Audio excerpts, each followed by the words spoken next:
하나님의 말씀은 시편 119편 9절로 16절 단락입니다.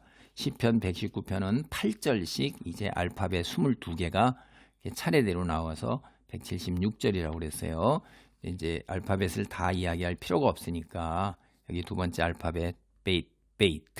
이거 뭐 얘기할 필요가 없고 이제는 앞으로는 알파벳 얘기 안 하겠습니다.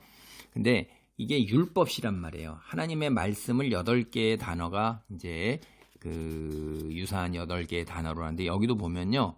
주의 말씀, 계명, 그 다음에 율례, 그리고 규례, 증거, 법도 이런 말들로 나오잖아요. 그게 다 그러니까 이 하나님의 말씀을 먼저 읽고 묵상하고 깨닫는 것이 우리 신앙에서 가장 근본이고 첫걸음을 떼는 거예요. 그러니까 성경을 늘 가까이 해야 돼요. 그리고 말씀을 많이 읽어야 돼요. 그래서 이 하나님의 말씀은요. 깊이와 그다음에 폭 그리고 그 차원이 이 우리가 어느 수준에 있느냐에 따라서 그리고 얼마만큼 노력해서 공부하고 기도하고 묵상해서 깨달았느냐.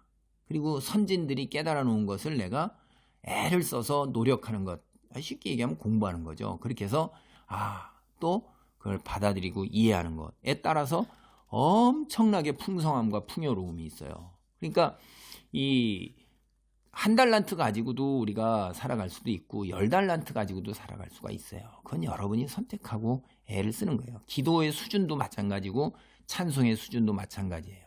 하나님 말씀도 우리가 얼마만큼 읽어서 구슬로 깨어져 가지고선 쫙 깨어지느냐에 따라서 목걸이가 길기도 하고 짧기도 하고 굵은 알로 진주알 굵은 알로 목걸이를 만들기도 하고 작은 걸로 말기도 하고 다 그 나름대로의 아름다움이 있는 거죠. 그래서 말씀, 율법이 119편이 그렇게 길게 계속 강조하는 게 하나님의 말씀인 것입니다. 9절입니다. 청년이 무엇으로 그의 행실을 깨끗하게 하리이까 주의 말씀만 지킬 따름이니이다.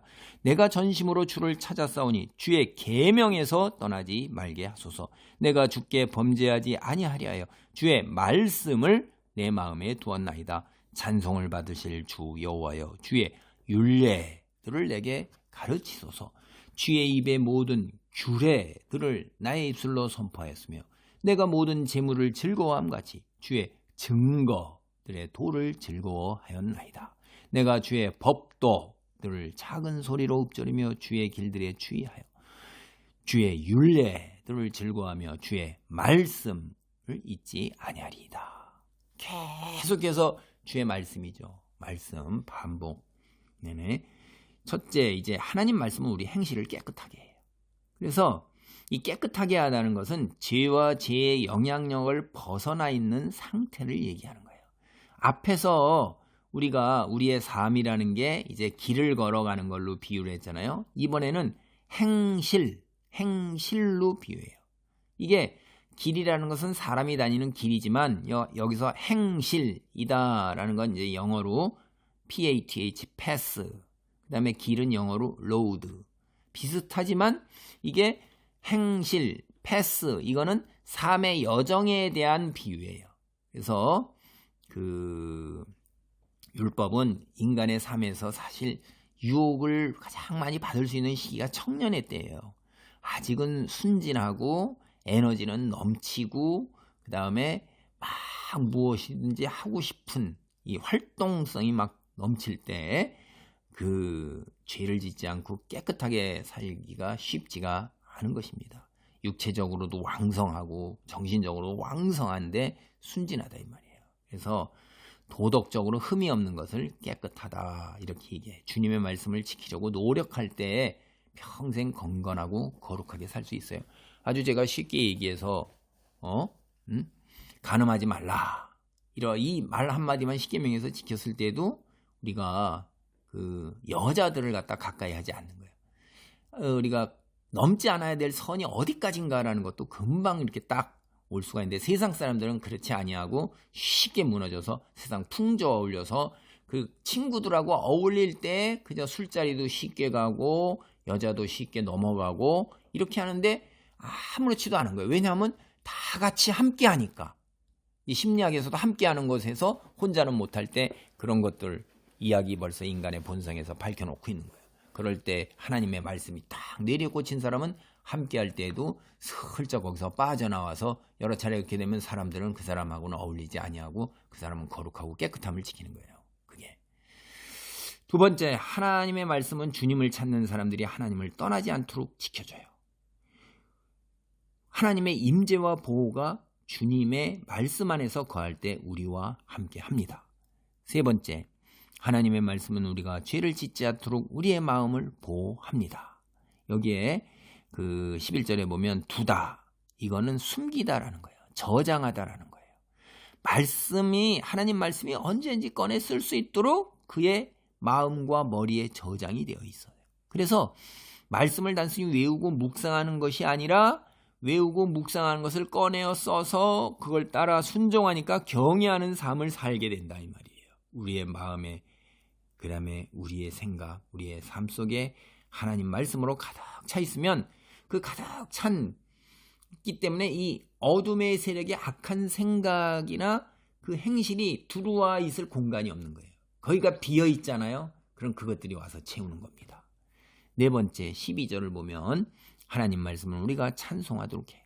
야, 하나님의 우리가 얼마나 위대하신 분인가. 그 하나님이 얼마나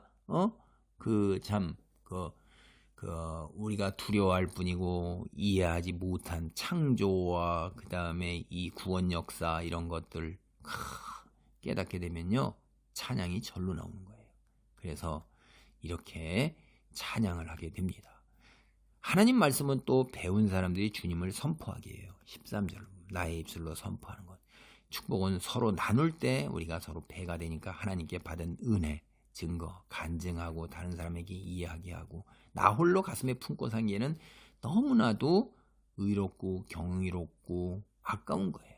간증을 하고, 그래서 또 다른 사람들도 더 전율을 느끼게 하고 더 많은 증거를 하게 하는 거죠. 여섯째 14절을 보면 즐거워함 같이 기쁨을 줘요.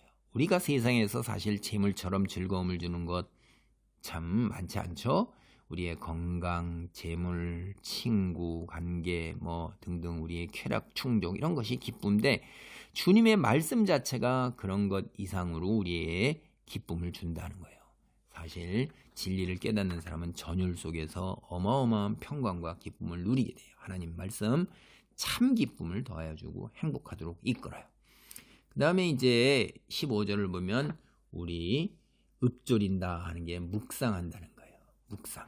그래서 곰곰이 생각하면서 작은 소리로 되뇌이면서 하나님 말씀을 갖다가 우리가 적용하고자 애를 써요. 사실 하나님의 말씀 이해와 적용은 쉬운 일은 아니에요. 원리적 수준에서 그 원리를 이해하는 것도 상당히 어렵고 각각의 경우마다 그 원리를 적용해서 판단을 하는 것은 쉽지 않으니까 묵상에 빠지게 됩니다. 그럴 때 기도하면서 하나님의 도움을 간구하게 되죠.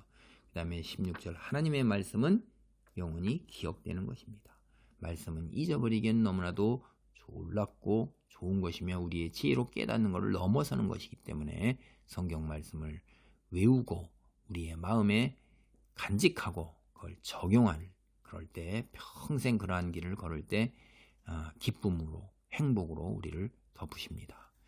할렐루야. 하나님 감사합니다. 주님 말씀을 읊조리고 기억하고 묵상하고 또 적용함으로 늘 하나님 주시는 평강 속에서 기쁨과 즐거움이 넘치는 복된 삶을 살도록 복의 복을 더하옵소서. 늘 하나님의 말씀을 가까이 하는 삶을 살도록 축복하여 주옵소서. 예수님의 이름으로 기도하옵나이다. 아멘.